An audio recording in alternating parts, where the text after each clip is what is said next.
రుక్మిణి గారు, వేదిక కిందనున్న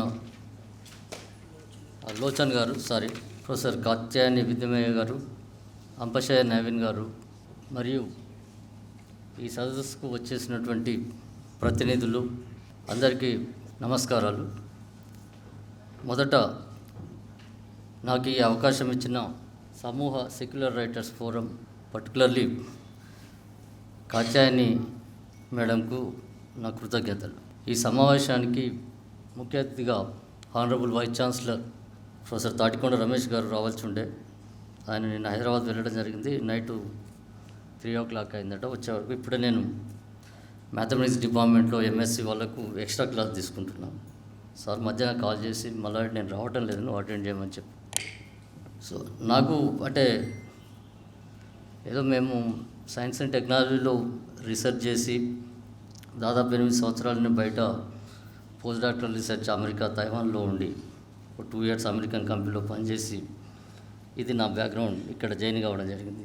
control of examination వరకు కూడా నేను పెద్దగా బయటికి రాలేదు. ఏదో head of department, chairperson board of studies లాంటివి, డిపార్ట్మెంట్ రీసెర్చ్ ప్రాజెక్టులు, పిహెచ్డీలు, ఇది మా ప్రపంచం. తర్వాత అడిషనల్ కంట్రోలర్గా కంట్రోల్ ఆఫ్ ఎగ్జామినేషన్స్ 3-4 months కింద రిజిస్టార్గా బాధ్యతలు తీసుకున్న తర్వాతనే నేను కొంచెం బయటకు వచ్చిన. కాబట్టి ఈ విషయాల మీద మాట్లాడే కాంపిటెన్సీ నాకు ఉన్నదని నేను అనుకోవడం లేదు. ఏదో ఈ మీటింగ్లో మాట్లాడాలి కాబట్టి గూగుల్ చేసి వచ్చి మాట్లాడడం కూడా నాకు ఇష్టం ఉండదు. ఎందుకంటే నాకు అనుభవం లేని విషయాల మీద నేను మాట్లాడాను. జనరల్గా నేను చాలా తక్కువ మాట్లాడతాను, పని చేస్తాను. అంటే అట్లని మొత్తం సోషల్ అవుట్లుక్ లేదని కాదు, సోషల్ అవుట్లుక్ ఉన్నది కాబట్టి నేను 10 to 12 hours ఇక్కడ డిపార్ట్మెంట్ క్యాంపస్లో ఉంటాను. దాదాపు 8:30-9 వస్తే నేను పోయే వరకు కూడా 9 అవుతుంది. I'm always busy with the research, administration and teaching. కాబట్టి నేను ఈ విషయాలు మీద నాకు కొంచెం కాన్ఫిడెన్స్ తక్కువ ఉంది కాబట్టి నేను మాట్లాడదలుచుకోలేదు. చాలామంది నెహ్రూ గారిని గుర్తు చేయడం జరిగింది. I'm also true follower of Jawaharlal Nehru. ఆయనకు ఉన్నటువంటి విజన్ సైన్స్ అండ్ టెక్నాలజీలో ఆయన సైంటిస్టులను చాలా ఎంకరేజ్ చేసేవారు. దాదాపు అహ్మదాబాద్ వెళ్ళినా విక్రమ్ సారాభాయ్ దగ్గర వాళ్ళ ఇంటికే వెళ్ళేవాడు. ఏదో రాజ్భవన్కు అటు ఇటు వెళ్ళకుండా. ఒక జవహర్లాల్ నెహ్రూ అనేవారు లేకపోతే, ఇక్కడ ప్రైమ్ మినిస్టర్ కాకపోతే మన ఇండియా అనేది ఒక ఆఫ్రికన్ కంట్రీ లెక్క ఉంటుండే.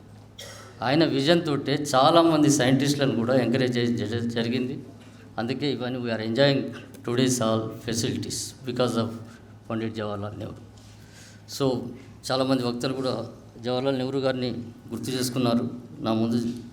It's very good. సో ఈ సమావేశంలో చాలా చర్చలు జరుగుతాయని, ఈ సమాజానికి ముఖ్యంగా కాకతీయ యూనివర్సిటీ విద్యార్థులకు లేదా విద్యార్థులు అనబడే వ్యక్తులకు కొంత దిశానిర్దేశం చేస్తుందని నేను అనుకుంటూ నా ఉపన్యాసం ముగిస్తున్నాను. Thank you.